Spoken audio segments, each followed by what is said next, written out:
Hi, I'm David, this is Hank, and today on DJ Electronics we're going to be talking about what to do when you bring your gecko home. Before we get started, two pieces of housekeeping. Number one, we are animal led, so if Hank has decided he's had enough, he will be going back and we'll bring out one of our other leopard geckos.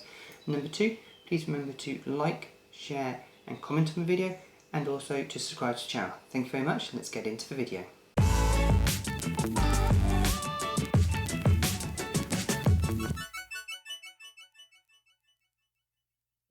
So you've brought your leopard gecko home. You may have bought it from a pet shop, you may have bought it from a breeder, or you may have got it from a friend who breeds and has got a couple of surplus youngsters for you to take home. Now it's your chance to actually have the gecko at home and really enjoy it. But what do you need to do? Now actually setting them up and establishing their routine is very, very important. It will establish how the gecko thrives in your home. And the first thing you need to do is actually prepare for it. So don't wait until the gecko is home to set up the equipment. First thing you need to do is set up its vivarium, making sure that the heating and humidity is all stable before you go and get your gecko. So remember, you want your gecko temperature to be at between 31 and 32 degrees. You can use a digital thermostat like those that they have on Amazon. And if you want a full care guide on how to set up your leopard gecko, please feel free to watch our leopard gecko setup video, which is in this corner here. Apart from that, what you need to do is ensure that you've got enough food. Now you can get these from pet shops or from some breeders, or you can buy them online. Make sure you've got food ready for your leopard gecko. Once you go and get your leopard gecko, ensure that it's in a nice secure transport, not a cardboard box. You can get plastic tubs, which are very good for carrying, or you can go and get one of the terrariums, small terrariums to transport them in. It's up to you. A small terrarium is actually quite useful because you can use that for cleaning in the future, but also for storing live food like mealworms and crickets. And what you want to do is you want to take that home. Do not handle your leopard gecko on the journey back. If you want to, handle your gecko at the place where you're buying it from. If it's a pet shop, they should allow you to handle it before you make a decision to purchase. If it's from a breeder and you've reserved it, you should be able to handle it, or if you're choosing it there, you should be able to handle it there. Always make sure you're handling your leopard gecko, make sure it likes you. These guys do have preferences to who their owners are. We've had leopard geckos that have screamed at me, but with other people they've absolutely been fine, and likewise there are some which have not got on with other individuals and absolutely love me. It's all about personal preferences of these guys. They do have personalities, they do have preferences, and it can be quite funny sometimes.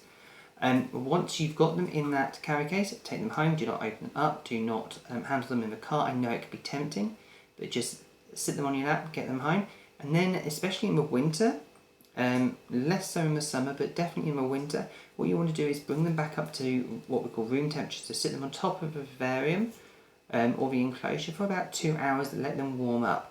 This is because if you're going to put them in from a cold environment up into a hot environment, what you can be causing is thermal shock. Reptiles are very susceptible to this. So say it's middle of December or January and it's cold or even snowing outside, temperature's really low. Now the gecko can survive in this for a short period of time. You get home and then you put it straight from that 0 degrees into say the 30 degrees, it is going to cause the gecko to go into shock. It won't eat and it could possibly cause some serious health conditions. So what you need to do is just keep it on top of the vivarium, away from the direct heat, for about 2 hours for it to warm up to about room temperature. And then once you've done that, you want to put your leopard gecko into the home, but put it into the cold side where it's going to be slightly warmer, say about 24 to 25 degrees. Once you've done that, you leave your leopard gecko alone. Now, I know it's going to be tempting to hold your leopard gecko for long periods of time, but just remember that they've just had transport. Now, you may have only been 10-15 minutes away, but this is a completely new environment for your leopard gecko. You've got new smells, new sights, new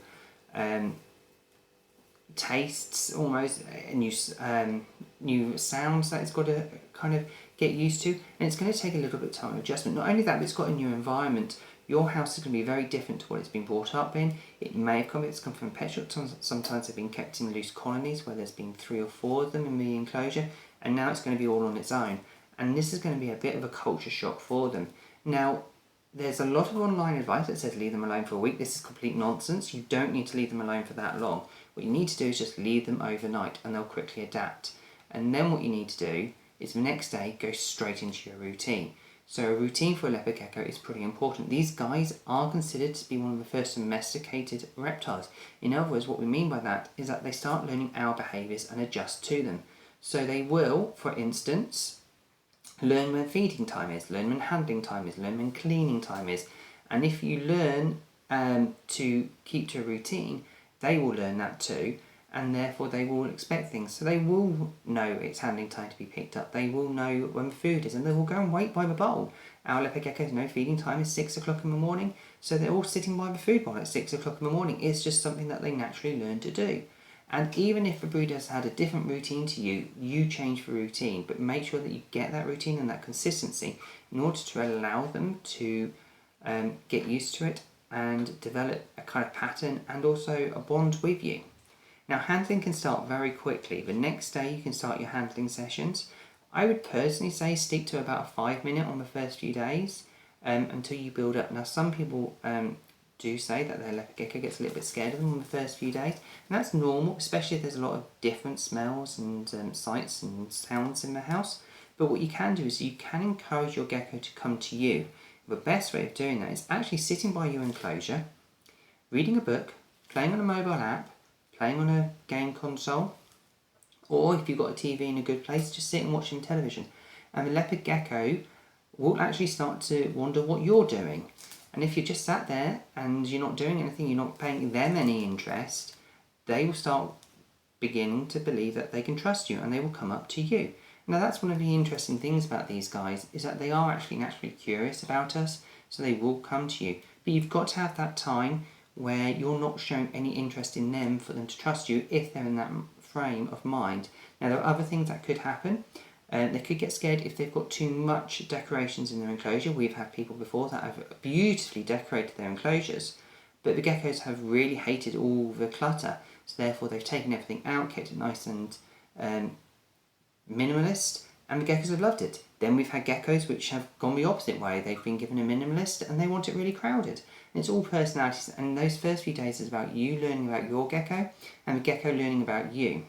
Now, feeding routines should be kept strictly to the same kind of routine that you kind of had. Not the time, but kind of like if the breeder was feeding every single day because it was younger, say it was under the 35 grams, then every single day it shouldn't be maintained. What we like to do is we like to feed under 35 grams every day apart from on one day, which is their rest day, and they don't get any extra food on that day. But after the 35 grams, that they will get the get one every other day. So we do on Monday, Wednesday and Friday. And you should try to keep that kind of routine, not necessarily the same day and definitely not the same time. Do it for when you do. But if they're feeding every 3 days, keep to about that every 3 days. Though sometimes you can change it. Some geckos will adjust quite quickly to say every day if they've been fed every other day, but in smaller amounts. You don't want to feed them too much. And if you want, you can also try to keep them to the same diet, though really quickly getting into the diet that you want is very important, because you don't want to be buying the old diet if that's not something that you've planned for. For instance, if the breeder has fed exclusively crickets and you want to move to a mealworm locust diet, by all means move to that. These guys aren't that fussy. They will eat food. Sometimes when you're feeding things like hornworms and waxworms, that's when they can get addicted to those sort of things, and sometimes they won't accept any other food. But if you're feeding them any other staples, so mealworms, crickets, locusts, these guys will really enjoy their dinners. Just make sure that you've still got the supplements. Also, do a health check every few days, possibly even every single day when you first get them. After the first couple of weeks, try to move it on to every couple of days, and then longer on. Always weigh your gecko about once a month, so you can watch those weight changes. Remember, you're looking for a weight loss of about 10%, and that's when you need to worry. Leopard geckos will fluctuate a bit, 2 or 3 grams, but that 10% is where you start to worry. But also monitor their eating habits, so if you notice that they stopped eating.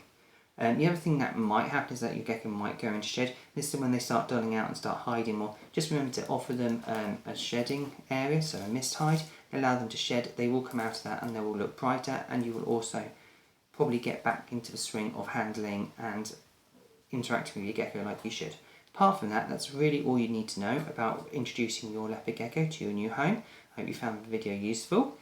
Please remember to like, comment and share the video. Let us know what your tips are for introducing a leopard gecko.